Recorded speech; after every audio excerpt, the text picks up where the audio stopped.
مراتي وأعز أصحابي. انت يا محمود صاحبي الوحيد اللي بجد بعتبره اهلي الناس، وانت مراتي حبيبتي اللي نورت الدنيا كلها. انا مش عارف من غيرك كنت عايش في الدنيا دي ازاي. تقولش كده يا عماد، انت اخ مش مجرد صاحب وخلاص. بلاش بس كلمة اخ، انا بكره السيرة دي. يا حبيبي احنا قادرين نملى عليك كل حياتك.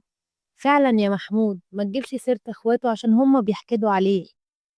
وانا جبتك النهارده يا محمود عشان اوصيك على دنيا. وانت يا دنيا لو احتجتي اي حاجة، اي حاجة، من غير ما تترددي اتصلي بمحمود. انا ببقى مطمن عليكي بسببه هو. تصدقوا يا جماعة وحشتني قعدة الكافيه دي قوي. يا عماد، حمدي ازيك يا عماد؟ عامل ايه؟ عامل ايه يا دنيا؟ اهلا يا حمد، ازيك؟ كنت عايزك في كلمتين كده، فاضي؟ طب اسمعوني انتوا يا جماعة وانا هحصلكم. في حاجة يا عماد ولا ايه؟ لا مفيش، ده حمدي ابن عمي. انا مش هطول عليك، بس انا سمعت ان انت مسافر. انا مش قادر استحمل اليومين اللي باقيين له على السفر. بتقولوا له سافر دلوقتي يستريح له يومين بعد كده ينزل شغل. يا حبيبي ده معاه الطيارة، هنستحمل اليومين دول وخلاص. اكيد اخواتي هم اللي قالوا لك. هم باصين لي في كل حاجه ليه؟ هم فاكرين ان انا بسافر اتفسح ولا العب؟ انا بسافر اشتغل ويطلع عيني عشان اعرف اجيب الفلوس دي، ولما ارجع الاقيهم باصين لي في الفلوس. انا بحس ان هم مستحلين لنفسهم.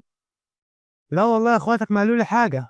انا امك هي اللي قالت لي، وقالت لي كمان ان ليك 5 شهور ما سألتش عليها. امي والله انا مقصر في حقها، بس انا ما بحبش اروح المنطقه هناك بسبب اخواتي وبسبب حقدهم عليا.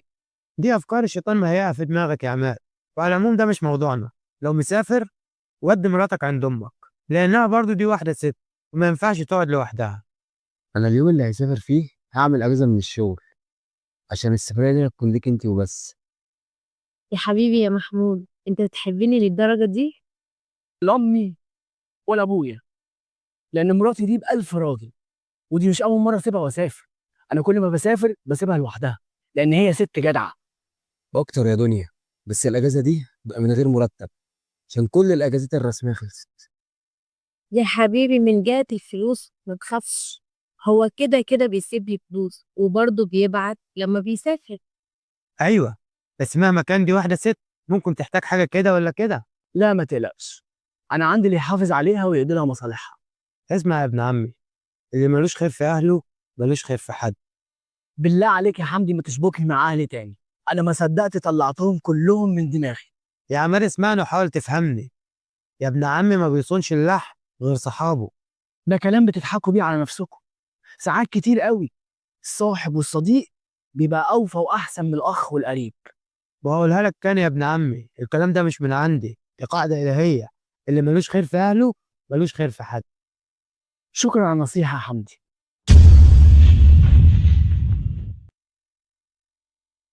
يا حبيبه قلبي يا نور عيني. طب خلاص بقى سيب ايدي عشان هو جاي هناك اهو. ايه اتاخرت عليكم؟ لا ابدا يا حبيبي. اصل ابن عمي ده رخم قوي. ليه عمل لك حاجه وهو مكسر لك عظمه؟ لا، قاعد يهلفظ بكلامه ويقول لي ان ملوش خير في اهله وملوش خير في حد، وهري وكلام كتير. كداب. يا حبيبي ده كذب، هم عشان بيحكدوا عليك بيقولوا كده. هو اللي بيقول لي قاعده الهيه، اللي ملوش خير في اهله ملوش خير في حد. كداب. ايوه يا حبيبي ده كله كذب.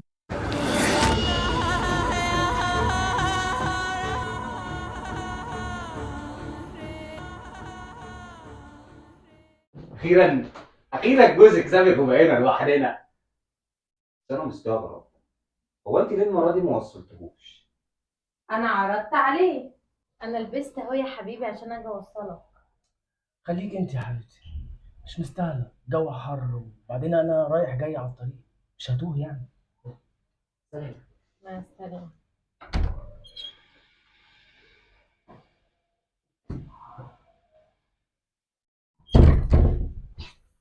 بس مصلحة، لما مرضاش اتصلت بيك